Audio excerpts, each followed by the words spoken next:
If there's any place that people might get confused anywhere in A Wanted Man, it might be here in Confront the Hunt. I talk about Pharisees. In those days, the religious culture, people just literally, I think, cared more. Religious leaders carried more weight than they carry now. So their messaging, what they said, how they said it, how they had massive appeal, and they could control groupthink. Jesus called him out, and he said, I know who your daddy is. You're literally the messenger of the father of lies. You're his marketing agents. And while Pharisees have gone today, the messaging is still the same. And that's the point I'm trying to get at. You think about how much messaging is in culture right now. I think a lot of men out there feel somewhat immune to it. One of my favorite leadership axioms is it's about change and how do you change something. And it goes like this. How do you turn an aircraft carrier in an ocean? Constant pressure on a small rudder.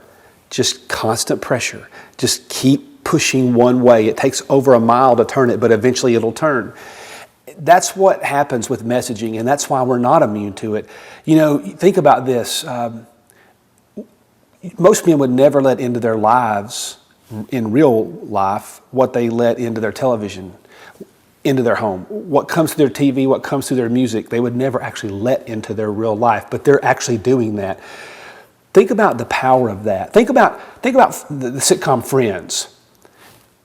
Think about what the sitcom Friends did to 20-somethings in how they view sex before marriage and living together. It's a powerful medium.